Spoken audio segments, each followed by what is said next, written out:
সাতজন ব্যক্তিকে আরশে আজিমের নিচে আল্লাহ জায়গা দেবেন, যেদিন আল্লাহর আরশের ছায়া থাকা ছায়া ছাড়া ছায়া থাকবে না। তার মাঝে একজন হলো যাকারাল্লাহ খালিয়ান ফাফাদাত আইনাহু। ওই ব্যক্তি আরশে আজিমের নিচে জায়গা পাবে যে কান্তে আল্লাহর জিকির করে আর চোখের পানি ছেড়ে দিয়ে কাঁদে।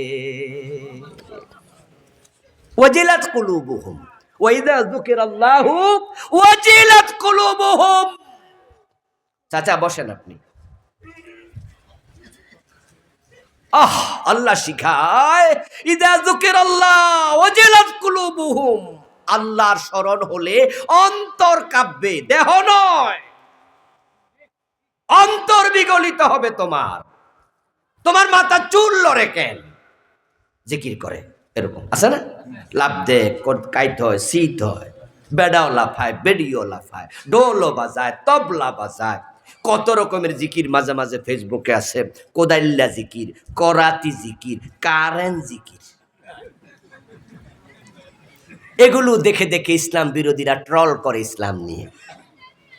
না, এসব চলবে না। আল্লাহর জিকির হবে, ওয়াজিলাত কুলুবুহুম, অন্তর কাঁপবে। রাসূলুল্লাহ সাহাবারা আল্লাহর নবীর মজলিসে রাসূলের আলোচনা শুনতেন, জিকিরের কথা শুনতেন, তারা চোখের পানি ছেড়ে দিয়ে কাঁদতেন। প্রিয় ভাইরা, রাসূলুল্লাহ সাল্লাল্লাহু আলাইহি ওয়াসাল্লাম আমাদেরকে বেশি বেশি জিকির করতে বলছেন। তিনি বলছেন লিকুল্লি শাইইন সাকালা ওয়া সাকালাতুল কুলুবি যিকরুল্লাহ। জামা ময়লা হলো, পরিষ্কারের জন্য সাবান আছে। লোহা ময়লা হলো, পরিষ্কার করার জন্য রেত আছে। স্বর্ণ ময়লা হলো, পরিষ্কার করার জন্য অ্যাসিড আছে। সবকিছু পরিষ্কার করার জন্য যন্ত্র আছে। তোমার কলবে যে গুনার ময়লা, সেটা পরিষ্কার করার যন্ত্র হলো আল্লাহর জিকির। আমাদের অন্তরে গুনাহ আছে না নাই? আছে। আছে মানে ধইরা গেছে গুনাহ। ইযা যানাবাল মুমিন কানাত নুকতাতুন সাউদাউ ফি কলবিহি। নবীজি বলতেছেন, যখন কোনো ব্যক্তি মুমিন একটা গুনাহ করছে, তার অন্তর ছিল দবদবে সাদা কাগজের মতো পরিষ্কার, একেবারে খালি। আজময়ের পেট থেকে গুনাহ নিয়ে আসে নাই দুনিয়ায়। সাদা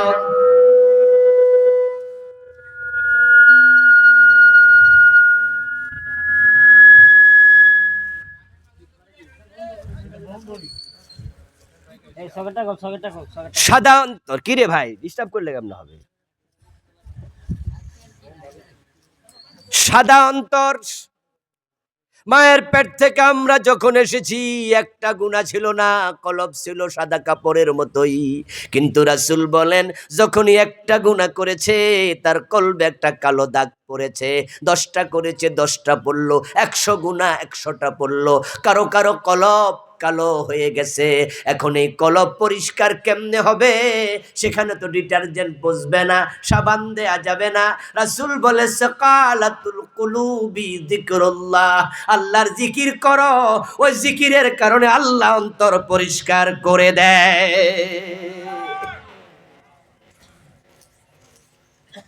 প্রিয় ভাইয়েরা, তাসবিহ আর জিকির নিয়ে আর কথা বলবো না, এটা একটা মেসেজ গেল।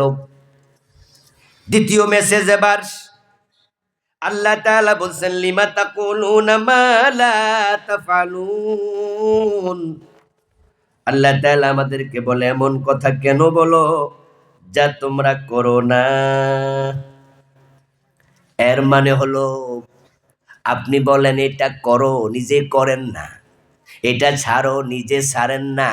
আল্লাহ বলেন, এমন জিনিস আমি আল্লাহ পছন্দ করি না। এমন কথা তুমি কেন বলো যা তুমি করো না।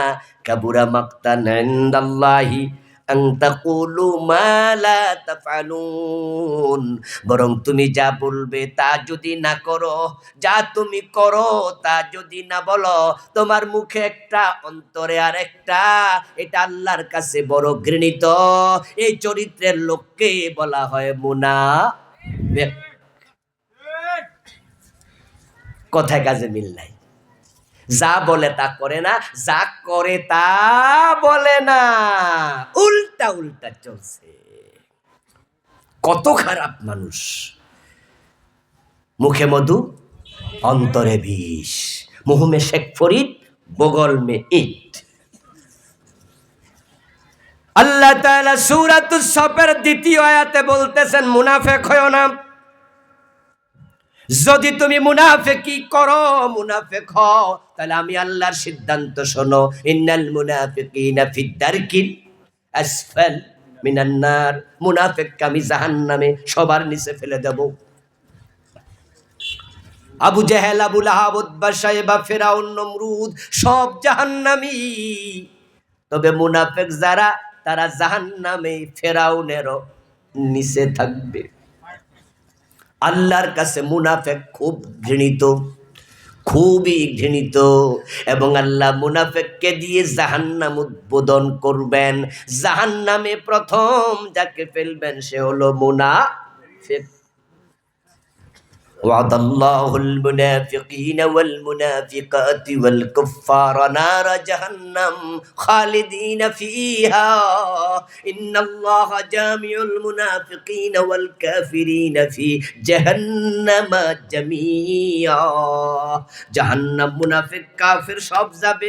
শুরুটা করলেন মুনাফিক দিয়ে, এটাই তো স্বাভাবিক। কোন বোতলের মাঝে আপনি যদি একটা মার্বেল ফেলেন, তাহলে মার্বেল সবার নিচে সেটা প্রথমে ফেলেছেন যেটা। 10টা ফালান, একবারে নিচেরটা সবার আগে যেটা ওটা। মুনাফিককে আল্লাহ তাআলা এত ঘৃণা কেন করেন? এর কারণ হচ্ছে ইসলামের যত দুশমন আছে, মুনাফিকরা হলো সবচেয়ে বড় দুশমন। মুনাফিক কারা? মুনাফিক হলো ওই সমস্ত মানুষ ইউখফিল আদাওয়াতা ওয়া ইউযহিরুস সাদাকা, বন্ধুত্ব প্রকাশ করে আর অন্তরে শত্রুতা গোপন করে। ইউযহিরুল ঈমান ওয়া ইউখফিল কুফরা।